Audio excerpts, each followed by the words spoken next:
Assalamualaikum warahmatullahi wabarakatuh. Selamat berjumpa kembali di channel Rahasia Akhirat. Semoga sahabat selalu sehat walafiat.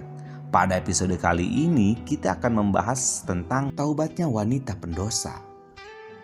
Sebelum kita lanjut video ini, tekan tombol subscribe, nyalakan loncengnya, kemudian bagikan video ini kepada teman dan keluarga kalian. Karena barang siapa yang menunjukkan kepada jalan kebaikan, maka dia akan mendapatkan pahala seperti orang yang mengerjakannya. Hadis riwayat Muslim. Pada suatu senja yang lenggang, terlihat seorang wanita berjalan terhuyung-huyung. Pakaiannya yang serba hitam menandakan bahwa ia berada dalam duka cita yang mencekam. Kerudungnya menangkup rapat hampir seluruh wajahnya, tanpa rias muka atau perhiasan menempel di tubuhnya. Kulit yang bersih, badan yang ramping dan roman mukanya yang ayu tidak dapat menghapus kesan kepedihan yang tengah meruyuk hidupnya. Ia melangkah terseret-seret mendekati kediaman rumah Nabi Musa alaihissalam. Diketuknya pintu pelan-pelan sambil mengucap salam, maka terdengarlah ucapan dari dalam, "Silahkan masuk." Perempuan cantik itu lalu berjalan masuk sambil kepalanya terus merunduk. Air matanya berderai tatkala ia berkata, "Wahai Nabi Allah, tolonglah saya, doakan saya agar Tuhan berkenan mengampuni dosa keji saya." "Apakah dosamu, wahai wanita ayu?" tanya Nabi Musa alaihissalam terkejut. "Saya takut mengatakannya," jawab wanita cantik. "Katakanlah, jangan ragu-ragu," desak Nabi Musa. Maka perempuan itu pun terpatah bercerita, "Saya telah berzina." Kepala Nabi Musa terangkat, hatinya tersentak. Perempuan itu meneruskan, "Dari perzinahan itu pun saya lantas hamil. Setelah anak itu lahir, langsung saya cekik lehernya sampai tewas." Ucap wanita itu seraya menangis sejadi-jadinya. Nabi Musa berapi-api matanya, dengan muka berang ia menghardik perempuan, "Bejat! Nyah kamu dari sini agar siksa Allah tidak jatuh ke dalam rumahku karena perbuatanmu." "Pergi!" teriak Nabi Musa sambil memalingkan mata karena jijik. Perempuan berwajah ayu dengan hati bagaikan kaca membentur batu.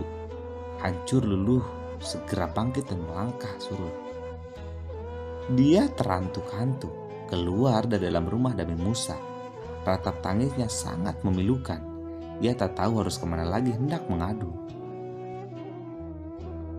Bahkan ia tak tahu mau dibawa kemana lagi kaki-kakinya. Bila seorang nabi saja sudah menolaknya, bagaimana pula manusia lain bakal menerimanya? Terbayang olehnya betapa besar dosanya, betapa jahat perbuatannya.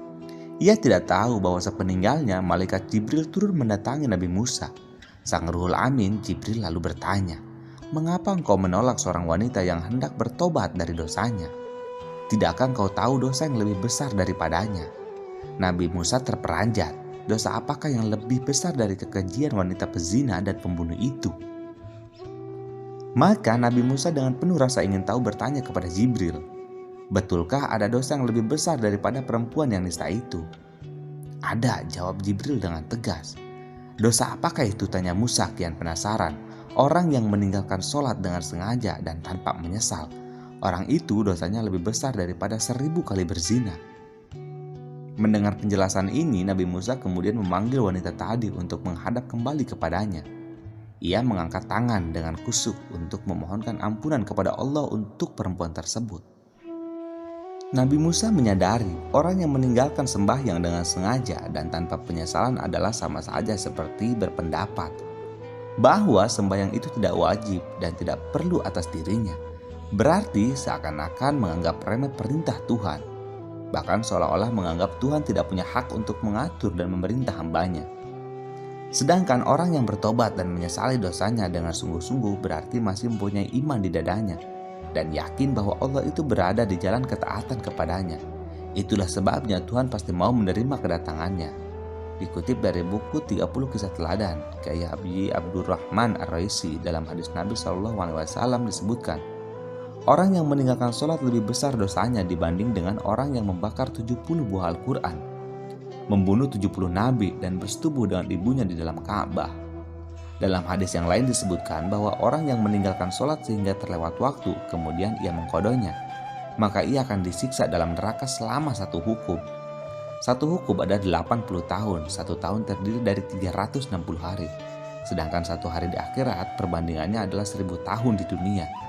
Demikianlah kisah Nabi Musa dan wanita pezina, dan 2 hadis Nabi mudah-mudahan menjadi pelajaran bagi kita dan timbul niat untuk melaksanakan kewajiban sholat dengan istiqomah. Terima kasih telah menonton channel ini.